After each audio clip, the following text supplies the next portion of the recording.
Olá, tudo bem? Eu sou o professor Herbson Miranda e vou ministrar o curso de Física para as turmas da primeira série do ensino médio. Na aula de hoje, nós continuaremos a estudar as leis de Newton, porém nós vamos nos aprofundar na sua terceira lei. Mas antes de começarmos esse aprofundamento, devemos voltar com alguns conceitos que foram vistos em aulas anteriores, mas que terão utilidade neste momento do curso. Galileu Galilei contestou uma ideia aristotélica que dizia que, quando dois corpos de massas diferentes são abandonados de uma mesma altura, esses corpos levariam tempos diferentes para chegar ao chão ou para tocar o solo. Vamos a uma animação que tem como base esta ideia aristotélica. Observe que nessa animação você tem dois objetos de massa diferentes, sendo abandonados de uma mesma altura. No entanto, pela animação, você percebe que a pedra toca o solo antes da pena. Essa era uma ideia aristotélica. Galileu vai contestar essa ideia, afirmando que, quando dois objetos são abandonados de uma mesma altura, sob condições especiais, eles tocariam o solo no mesmo tempo. Aí você poderia se perguntar, que condições especiais seriam essas? As condições especiais a qual Galileu faz referência é a não presença do ar. Ou seja, o ar não poderia estar presente para interagir nem com a pedra e nem com a pena. Quando o ar não tivesse presente, os corpos abandonados de uma mesma altura bateriam no chão no mesmo tempo. Hoje, nós sabemos que, próximo da superfície da Terra, os objetos caem em queda livre na ausência da resistência do ar. São acelerados pela gravidade, de valor aproximadamente 9,8. O que quer dizer esse tópico? Ele está dizendo para você que a Terra, ela interage com os objetos que estão próximos a ela. E a essa interação nós chamamos de força-peso.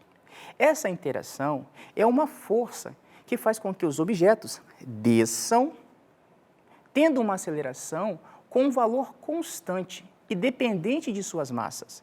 E este valor constante vale 9,8 metros por segundo ao quadrado. Isso é um valor aproximado.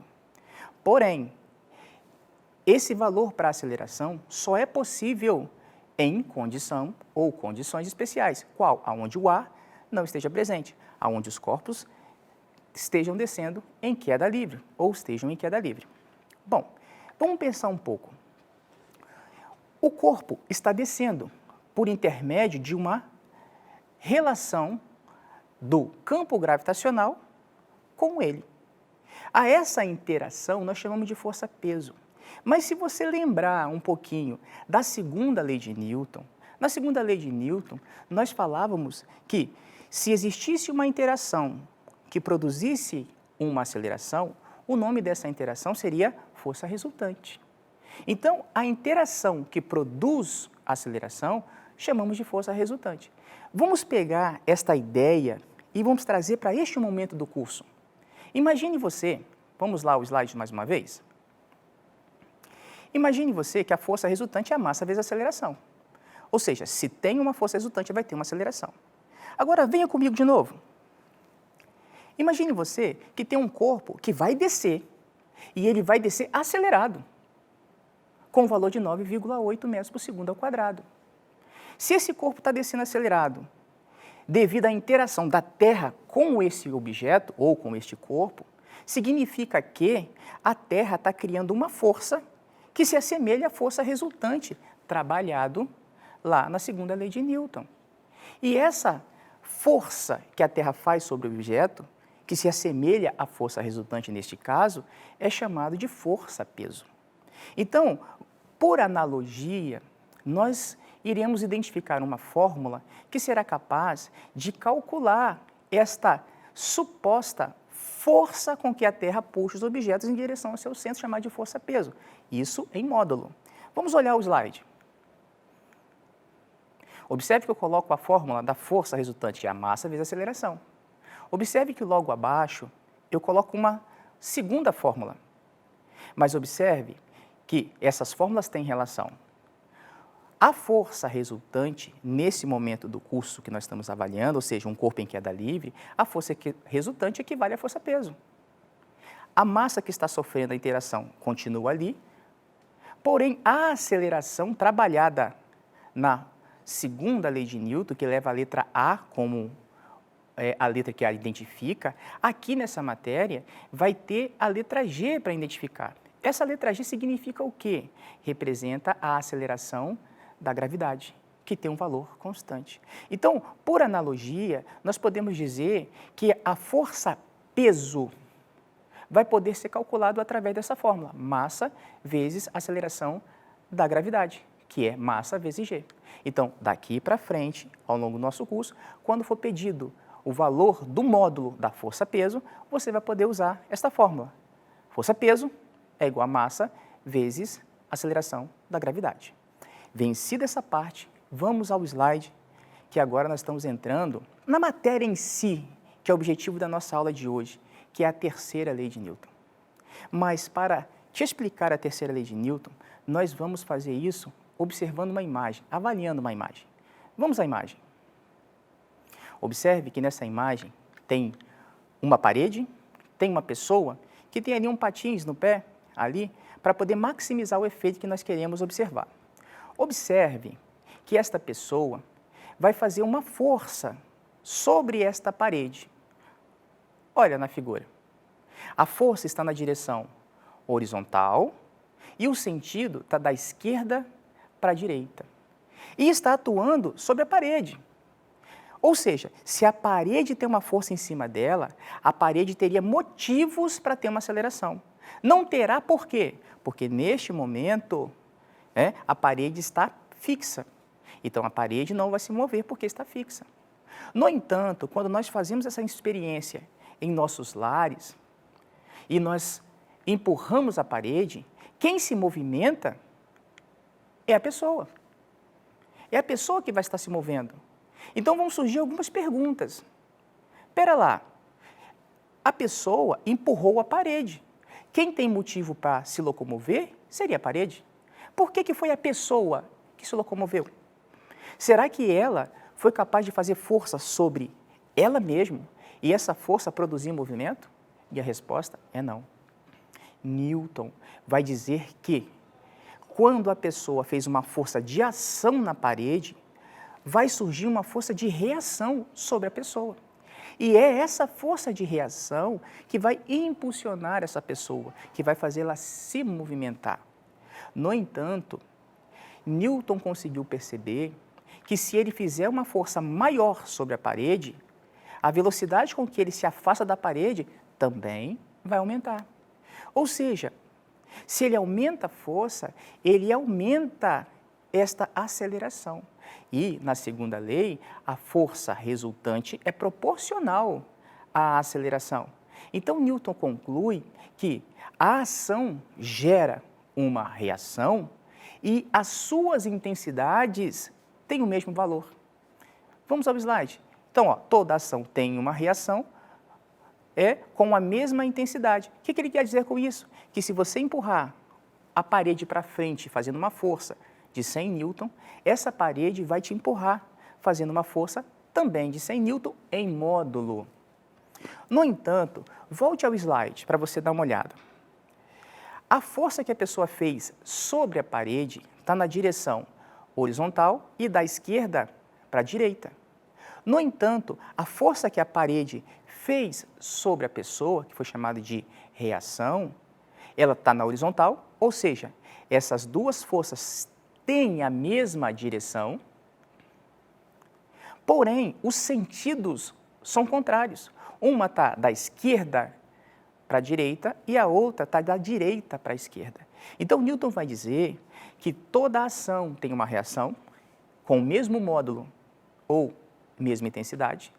As direções da ação e da reação serão as mesmas, os sentidos serão contrários e agora, o que é importante, essas forças atuam em corpos diferentes.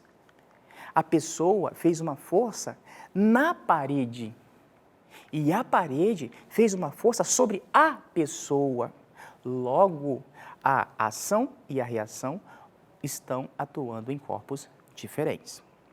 Vamos pegar esse conjunto de informações, segunda lei, primeira lei, terceira lei, e vamos aplicar elas em um exercício.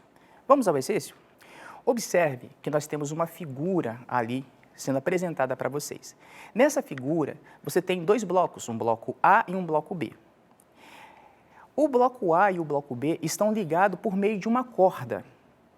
E sobre o bloco A, existe uma força atuando, puxando esse bloco A para a direita. Detalhe, esse sistema não tem atrito, né? Então é um sistema ali que nós estamos excluindo a força de atrito. Bom, o que nós podemos fazer neste momento? Nós podemos fazer o diagrama de força. E o que seria o diagrama de força? Seria estudar as forças que estão atuando sobre esses objetos. Então, no primeiro momento, a partir dessa figura, nós podemos estudar as forças que estão atuando sobre elas, sobre cada um dos blocos. E ao fazer isso, nós estamos fazendo o diagrama de força. Então, vamos a ele? Vamos lá voltar na tela.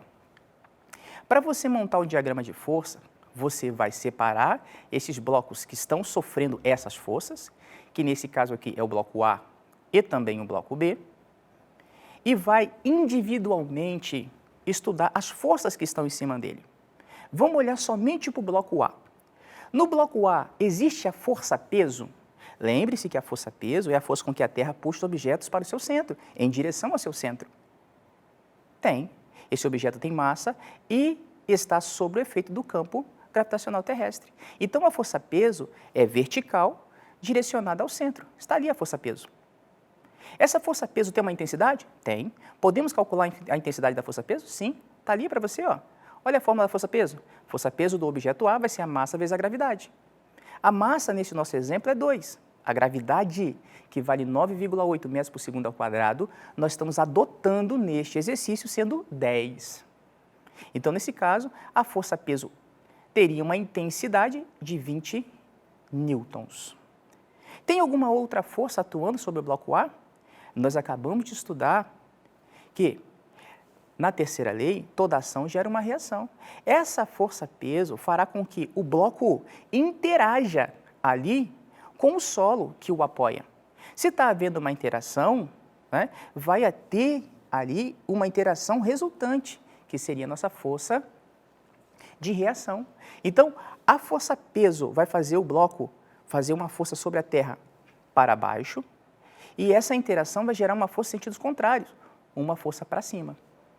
Essa força para cima, nós chamamos ela de força normal. E essa força normal, em uma condição especial, qual seria a condição especial? Que o bloco esteja apoiado em uma superfície horizontal. Essa força normal vai ter o mesmo valor da força-peso em módulo. Então, está ali, ó. Se nós calculamos o valor da força-peso e vale 20 newtons, então a força normal, nesse caso, também valerá 20 newtons em módulo. Sobre o objeto A, tem alguma outra força atuando? Tem sim. Qual? Nós temos essa força F que puxa ele para a direita. Agora, vem a cereja do bolo. No bloco A, tem alguma outra força atuando? Tem. A corda, ela interage com o bloco A e a corda interage com o bloco B.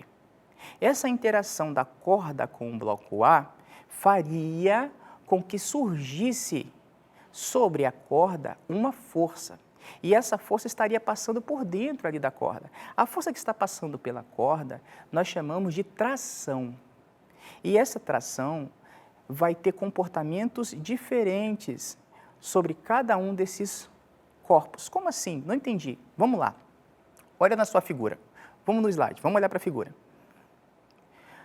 Esta força de tração, olha lá, sobre o bloco A, ela está puxando o bloco A para trás.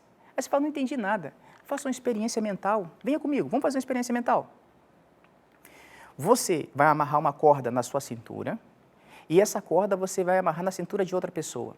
e você vai tentar ir para frente. Você seria o bloco A. Quando você tentasse ir para frente, a corda que está na sua cintura te daria um tranco. Esse tranco te puxaria para onde? Para trás.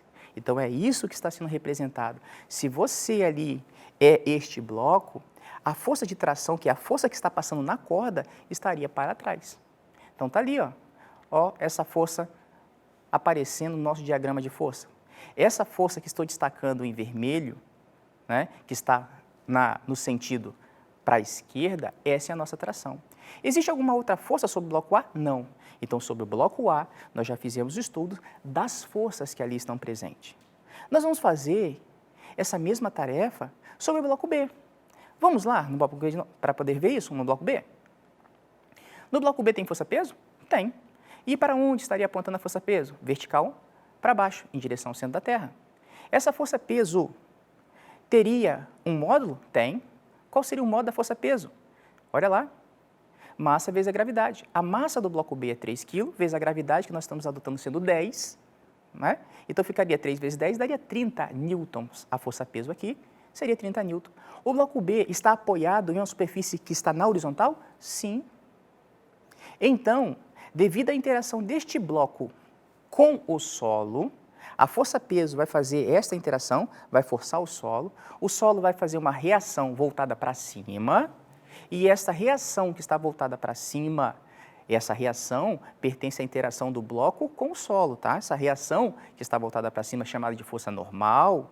Neste caso, porque o bloco está assentado na horizontal, tem o mesmo valor da força-peso, que vale, então, em módulo 30 newtons. Tem alguma outra força atuando no bloco B? Tem. Qual é?